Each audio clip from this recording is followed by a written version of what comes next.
এখানে 12টি চারার মধ্যে আমি আর একটি চারা রোপণ করব। এটা দার্জিলিং কমলা বলে নিয়ে এসেছি রাজশাহী এগ্রিকালচার প্রেস থেকে। ওনারা 12টি চারার একটি কম্বো প্যাকেজ দিয়েছিল।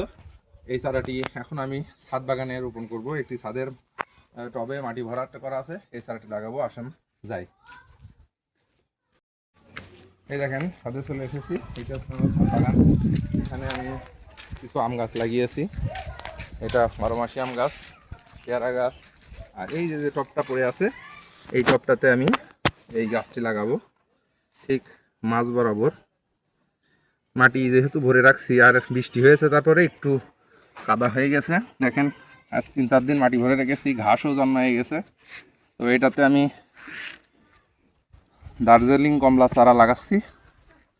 আপনারা অবশ্যই দোয়া করবেন গাছটি যেন সুন্দরভাবে হয়ে যায়। যদিও গাছটি যখন আসছে এই টবটা ভেঙে গেছে, এটা টবেই ছিল, টবটা ভেঙে গেছে।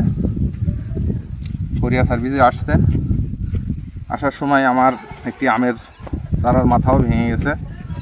তো আসলে অনলাইন থেকে গাছ নিলাম, ওনাদেরকে বললাম দেখে শুনে একটু ভালো গাছ দিতে। ওনারা কী ধরনের গাছ দিয়েছে আপনারাই দেখতে পাচ্ছেন, এখান থেকে কলম করা। এখন যদি জাতটা ভালো হয় তাহলে ভালো, আর যদি জাতটা ভালো না হয় তাহলে আমার টাকা এবং পরিশ্রম সম্পূর্ণ বৃথা। এবং মিনিমাম এই গাছটা 1 থেকে 1.5 বছর লাগবে। এই 1.5 বছরে যদি ফলন আসে তারপরে বোঝা যাবে যে এটা আসলেও অ্যাকুরেট জাত দিয়েছে কিনা। তো আমি যারা অনলাইনে বিজনেস করেন তাদেরকে আমি বলবো, আপনারা যেভাবে ভিডিওতে বলেন কথা কাজে অবশ্যই মিল রাখবেন, তাহলে মানুষ প্রতারিত হবে না এবং অনলাইন বিজনেসটা সারা বিশ্বব্যাপী বাংলাদেশব্যাপী আপনারা করতে পারবেন।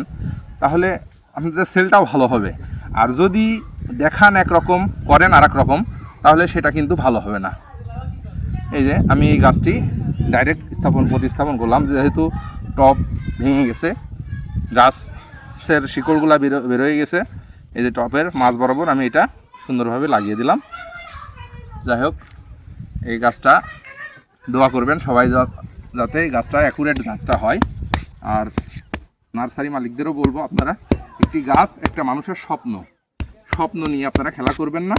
সঠিক জাত নির্বাচন করে সঠিক জাতটা যেটা বলবেন ঠিক সেটাই দিবেন, তাহলে মানুষের সাথে এবং পরকাল এবং আখিরাত বা এহকাল সবগুলাই আপনারা ঠিক রাখতে পারবেন। ধন্যবাদ সবাইকে। আসসালামু আলাইকুম।